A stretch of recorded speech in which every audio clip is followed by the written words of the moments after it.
Hola, buenas tardes. Para el trabajo práctico 2 de Narrativas de lo Traumático, a nuestro grupo le correspondió el libro de Primo Levi titulado Los hundidos y los salvados. Nuestro grupo está conformado por Camilo Castillo, María Juliana Cantor, Antonella San Clemente y yo, Ivana Echeverry. Bueno, entonces vamos a hablar un poco de los elementos biográficos de Primo Levi. Entonces, él fue un italiano de origen judío que nació en Turín el 31 de julio de 1919 y se suicidó el 11 de abril de 1987.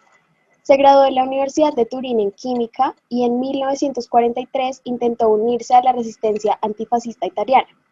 Sin embargo, el 13 de diciembre del mismo año fue arrestado por la milicia fascista y entregado al ejército de ocupación alemán al identificarse como judío. Para el 21 de febrero de 1944 fue deportado y un mes después llegó a Monowitz, uno de los campos de concentración que formaban el complejo de Auschwitz, situado en Polonia. Allí pasó 10 meses antes de que el campo fuera liberado por el Ejército Rojo. Durante su tiempo como prisionero, estuvo expuesto a trabajos forzosos en condiciones devastadoras que hoy se consideran inhumanas. Levi se consideraba una persona en preparación a ser intelectual y por eso no se consideraba apto para trabajos manuales, lo que contrastó con la obligación de realizar trabajos forzosos. También es particularmente reconocido por ser uno de los sobrevivientes del Holocausto y por sus escritos biográficos y de testimonios, entre ellos Si esto es un hombre, considerado como uno de los más importantes del siglo XX, y del que se hablará a continuación, Los hundidos y los salvados, que es el resultado final de años de leer, reflexionar, dar conferencias, ser preguntado y demás, para al final llegar a conformar una opinión de las preguntas claves que desde un punto de vista psicológico y sociológico rodean a lo que fue el Holocausto nazi.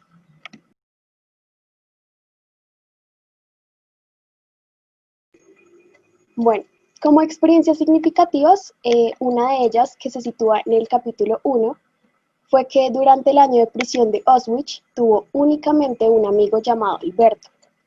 Levi comenta un poco de la historia de él, pues menciona que fue deportado con su padre y separado de él a distintos lugares para realizar tareas diferentes, ya que por la edad de su padre no podían realizar el mismo esfuerzo.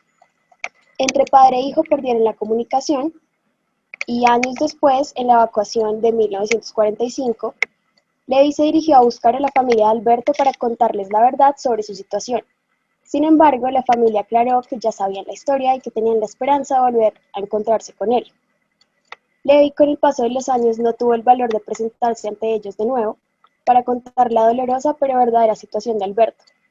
Es una experiencia que causa una emoción significativa en Levi, pues representa la vergüenza y el miedo de afrontar y contar lo que verdaderamente ocurrió con su único amigo, incluso años después de que esto haya ocurrido. Bueno, em, la otra experiencia significativa fue en agosto de 1944. Ahí en el campo de concentración de Auschwitz era verano y hacía mucho calor. Y pues por los edificios destruidos se levantaba polvo, por lo que pues todos los prisioneros estaban sudados, llenos de polvo y muy sedientos. Y Primo Levi afirma que la sed era aún más irritante que el hambre y que el cansancio. Entonces un día de esos, Primo Levi y otros tuvieron que ir a una cantina a quitar los escombros y se dio cuenta de que había un tubo de agua en la esquina donde él tenía que trabajar. Este tubo de agua era muy pequeño y no contenía más de 1 litro de agua. Levi tenía pues tres opciones: tomársela él solo, compartirlo pues con su amigo o compartirla con toda la escuadra. Al final tomó la segunda opción y la compartió con su amigo Alberto. Y pues él afirmó que sintió mucha vergüenza en ese momento porque un colega llamado Daniel eh, pues descubrió lo que hicieron los dos. Y también afirma que sintió vergüenza aún estando en libertad, porque en los encuentros de supervivientes se encontraba con Daniel y pues eran encuentros amigables, pero aún se recordaba pues ese vaso de agua no compartido.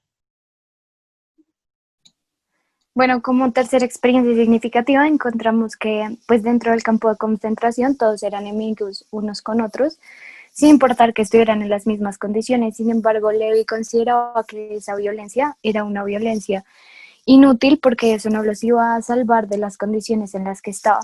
Levi habla de su amigo Ameri, el cual respondía siempre con puñetazos. Sin embargo, a pesar de que él dice que admira a su amigo por los comportamientos que tuvo en ese momento como para defender su dignidad, dice que defender la dignidad puede costar altísimos precios, y eso fue lo que terminó pasando con su amigo. Hasta después de la liberación, Levi piensa que la violencia nunca va a ser el camino para solucionar la violencia, y así como no puede cambiar la justicia, prefiere que esa se encargue de ello. Para la última experiencia significativa que decidimos traer a colación, vamos a hablar como de la violencia del tatuaje. Para Primo Levi, él se hace la pregunta en la cual él no cree que no fuera suficiente los 3 números que se cosen en la ropa a los judíos. Entonces, el simbolismo que representa el tatuaje de los números para cada judío era nada más que un ultraje. Entonces, no sé si necesitaba un mensaje verbal para que el inocente sintiese suscrita la condena sobre la carne. Entonces era una barbarie para separar incluso a los judíos de los bárbaros. El tatuaje está prohibida por la ley mosaica en Levítico. Y bueno, 40 años después de hecho el tatuaje, hay personas que le preguntan a Primo Levi sobre su tatuaje y él lo enseña de mala gana, pero él nunca lo esconde, ni lo exhibe, ni se avergüenza. Muchas veces a Primo Levi le preguntan por qué no se ha borrado el tatuaje y sin embargo él dice afirmar que no son muchos en el mundo que pueden transportar este testimonio y para él esto es tan significativo y el simbolismo del tatuaje es lo que representa su testimonio. Para las características del autor, primero vamos a tomar esta cita de: si de mí dependiese, si yo tuviera que emitir un juicio, absorbería fácilmente a aquellos cuya colaboración en la culpa ha sido mínima y sobre quienes ha pensado una situación en el límite. Con esta frase, Primo Levi nos da a entender que una manera de afrontar su experiencia concentracionaria y cargar con la culpa es evitar los juicios morales y evitar juzgar a las personas que realmente no tienen intenciones en sus actos, incluyéndolo a él mismo. Menciona que el juicio moral debe hacerse al sistema y que la culpa recae completamente sobre este, pues todos los funcionarios individualmente solo acatan órdenes, con el fin de mantener sus puestos, que para muchos es un privilegio y para algunos otros es lo que los mantiene con vida. Bueno, otra característica del autor es que pues él no experimentaba ningún odio contra los alemanes. De hecho, él afirma que él pues puede llegar a comprender ese odio y que si él pudiera llegar a ser un juez, aún reprimiendo todo el odio que pudiese sentir, no dudaría en infligir las penas más graves e incluso la muerte.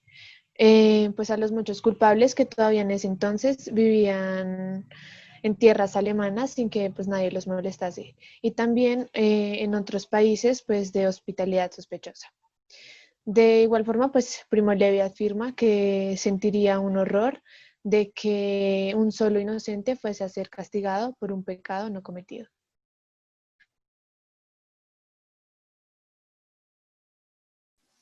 Bueno, otra de las formas en las que él enfrenta esa situación es por medio de la expresión escrita. Él comenta que tenía una necesidad gigante por decir todo lo que le había sucedido, por expresar las condiciones en las que había vivido, y afirma que él, por conservar todos esos recuerdos que le generaron y los recuerdos traumáticos y las condiciones en las que estuvo, afirma que hubiera podido dar su pan e incluso hasta su propia sangre por tener aún los recuerdos que tenía, que pues fueron plasmados en todos los libros que escribió. Entonces él dice que pudo expresar todo eso por medio escrito y digamos que fue una forma de liberación de ese trauma para él. Y bueno, como última manera en la que afronta la experiencia concentracionaria y característica de él, fue cuando él junto a otros prisioneros y civiles se dirigían a sus destinos creyendo que se encontraban bajo ataque. En ese momento Levi se encontraba con unos prisioneros en el laboratorio de química y en esto un técnico alemán, que era el jefe del laboratorio, los detuvo diciéndole que los siguieran hacia el búnker donde se refugiaban los alemanes. Allí entonces lo siguieron, sin embargo en ese momento se encontraron con un guarda armado que pretendía separarlos, haciendo que únicamente entrara el técnico. En esto el técnico se rehúsa, no permitió que esto pasara, haciendo que todos entraran hasta que supieron que el ataque no iba hacia ellos.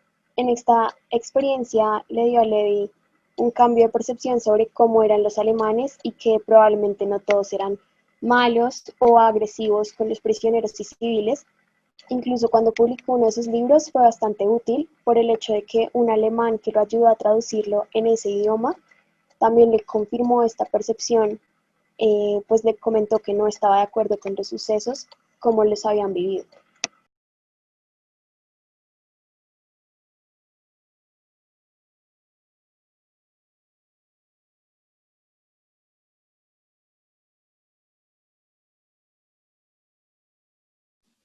Bueno, dentro de las maneras con las que el autor considera que va a ser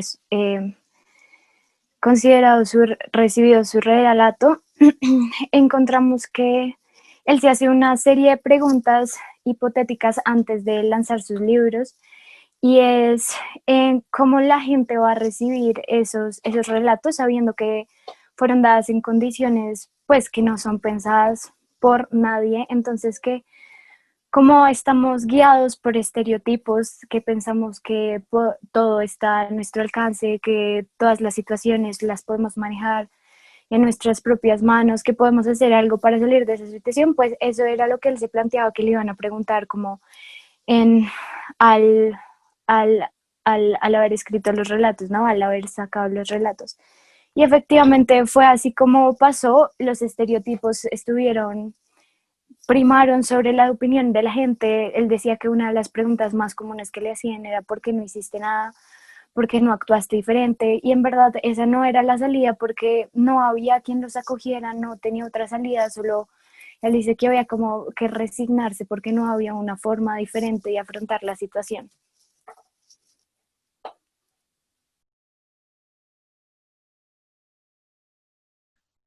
Bueno, otra pregunta que Primo Levi respondió en su libro fue la de que por qué los casos de suicidio fueron más altos pues después de la liberación que pues durante el tiempo en el que estuvieron en los campos de concentración. Y pues Levi propone tres razones pues por las cuales se da este acontecimiento. La primera es que pues el suicidio es cosa humana y no de animales y pues que en los campos de concentración se les trataba era como animales domesticados y pues que esto pues significaría como que en algunos casos se dejaran morir, pero más no que se mataran. La segunda razón es que pues habían otras cosas en las que pensar. Debían pensar pues en satisfacer el hambre, en evitar pues los golpes y en como olvidar o tener otras cosas como que en la que pensar para distraerse pues del frío y del cansancio. Y la última razón es pues que en la mayoría de los casos el suicidio nace de un sentimiento de culpa y pues que la prisión, estos campos de concentración eran percibidos pues como un castigo. Entonces que el sentimiento de culpa se relegaba a segundo plano y pues que después emergía otra vez después de la liberación.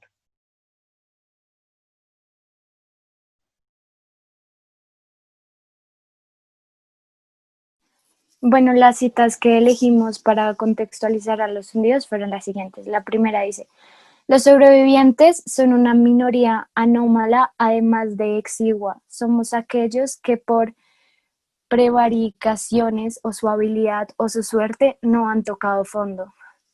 ¿Quién lo ha hecho? ¿Quién ha visto a la gorgona? No ha vuelto para contarlo o ha vuelto mudo. Son ellos los musulmanes, los hundidos, los verdaderos testigos, aquellos cuya declaración habría podido tener significado general. Ellos son la regla, nosotros la excepción.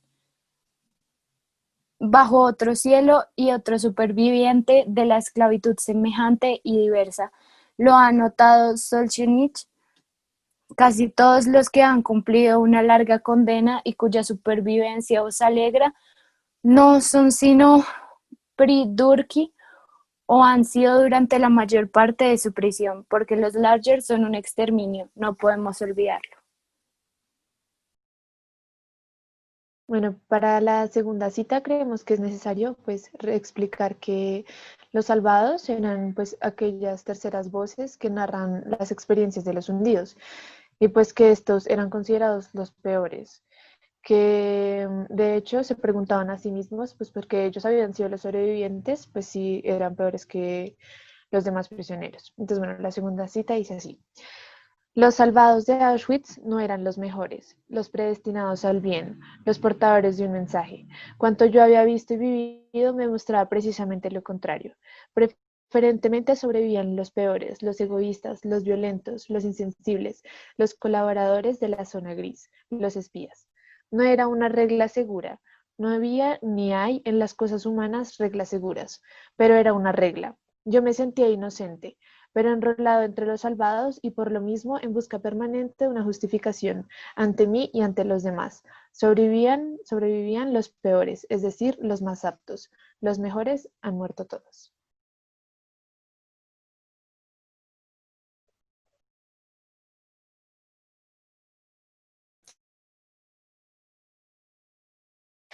Para la tercera cita que hemos elegido, dice lo siguiente. Quienes han experimentado el encarcelamiento, y mucho más en general, todos los individuos que han pasado por experiencias crueles se dividen en dos categorías, bien diferenciadas, con raros matices intermedios, los que se callan y los que hablan. Ambos tienen razones válidas. Callan los que sufren más profundamente ese malestar que, para simplificar, he llamado vergüenza. Los que no se sienten en paz con ellos mismos o cuyas heridas sangran todavía. Hablan y con frecuencia hablan mucho. Los otros, obedeciendo a diferentes estímulos, hablan porque con distintos niveles de conciencia reconocen en su prisión, aunque ya lejana, el centro de su vida, el acontecimiento que para bien y para mal ha marcado su existencia entera. Hablan porque saben que han sido testigos de un acontecer de dimensiones planetarias y seculares. Hablan porque, reza un disco yiddish, es bello contar las desdichas pasadas. Francesca le dice a Dante que no hay mayor dolor que recordar el tiempo de la dicha en desgracia.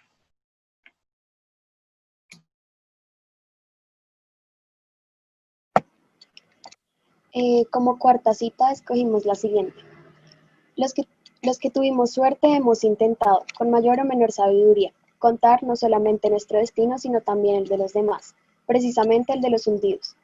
Pero se ha tratado de una narración por cuenta de un tercero, la relación de las cosas vistas de cerca pero no experimentadas por uno mismo, la demolición determinada, la hora cumplida. No hay nadie que lo haya contado, como no hay nadie que lo haya vuelto a contar para su muerte. Los hundidos, aunque hubiesen tenido papel y pluma, no hubieran escrito su testimonio porque su verdadera muerte había empezado ya antes de la muerte corporal.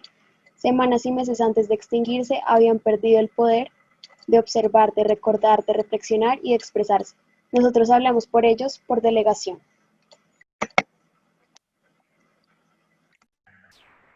En la última cita se evidencia que para los alemanes nazis que seguían órdenes era pues muy importante lo que imponían los alemanes de mayor cargo. Y uno de sus propósitos era el que pues que los hundidos murieran, pero no solo que murieran, sino que sufrieran antes de morir. Bueno, la cita dice así. En mi convoy había dos moribundas de más de 90 años que habían sido arrancadas de la enfermería de Fossoli. Una murió durante el viaje, cuidada en vano por sus hijas. ¿No hubiera sido más sencillo, más económico, dejarlas morir o incluso matarlas en sus lechos en lugar de introducir su agonía en la agonía colectiva del tren? Todo induce a pensar que bajo el Tercer Reich, la mejor elección, la elección impuesta desde arriba, era la que llevaba consigo la mayor aflicción, la máxima carga de sufrimiento físico y moral. El enemigo no solo debía morir, sino morir en el tormento.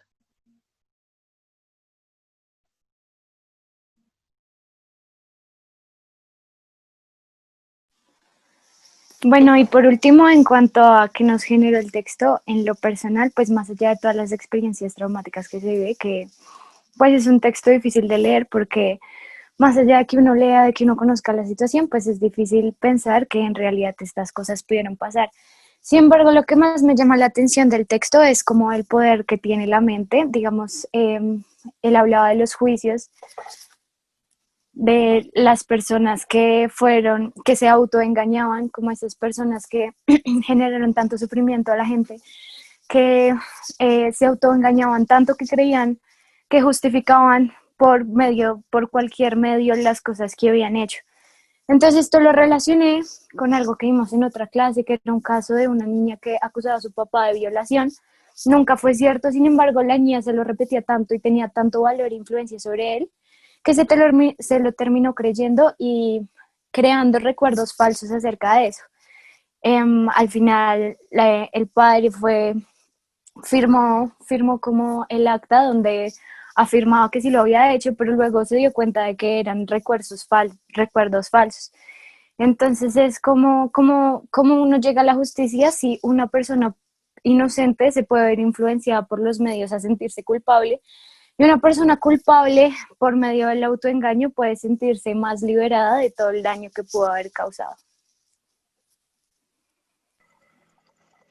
Bueno, para mí este texto, más allá de ser bastante enriquecedor históricamente y de dejar claro cómo se vivía eh, ese lado de la historia, es un texto que quizás me genera dolor o impotencia por el hecho de que hay vidas que probablemente no merecían estar allí, no merecían ese sufrimiento ni ninguna de las situaciones a las que se les sometió, pero asimismo me hace pensar en que si los alemanes no sentían algún tipo de dolor o remordimiento durante o después de haber sometido a esas personas a cosas que ponen a un ser humano en su máximo, entonces me queda la duda de si lo hacían por placer y sin temor o simplemente porque alguien más también los estaba mandando, también les decía qué cosas hacer, tal vez por seguir una ideología, eh, o si realmente les gustaba ver el sufrimiento humano. Y pues me gustaría saber de algún otro texto que contara la otra versión de la historia. Bueno, pues mientras leía el texto, básicamente me sentí un poco como mal conmigo misma porque yo era, pues soy de las que no busca como muchas lecturas sobre este tema, simplemente era como lo que me llegaba como para trabajos académicos o cosas así. Entonces, pues cuando leía, pues lo poco que leía sobre este tema, sí me preguntaba que por qué, no sé, no se habían revelado o por qué no se habían suicidado en ese momento. Y pues en el texto, pues ya que se resuelven como estas preguntas, pues entendí que realmente es como muy difícil ponerse en los zapatos de ellos, eh, que de verdad la tenían muy difícil y que a pesar de que ellos vivieron lo mismo, también es difícil para ellos ponerse en los zapatos pues de los que él llama a los hundidos. Y una de las cosas que más como que me impactó del texto fue una de las cartas que le enviaron a Primo Levi, que básicamente eh, el autor expresa como que todos tenían cierta culpa, que así ellos no fueran los que directamente hirieran a judíos o en general pues, a los prisioneros, pues se hacían los sordos o los ciegos y frente como a el horror que era como tan evidente en ese entonces.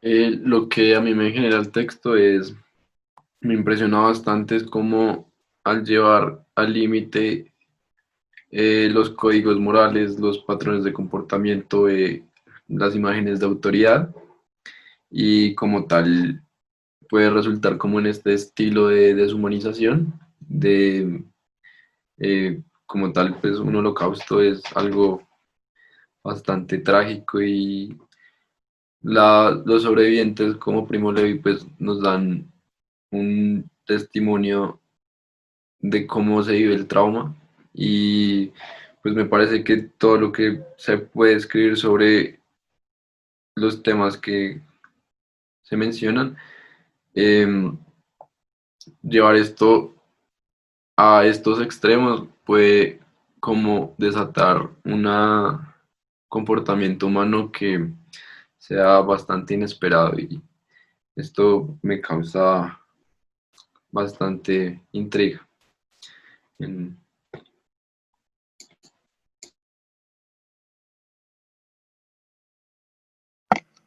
Gracias. Muchas gracias.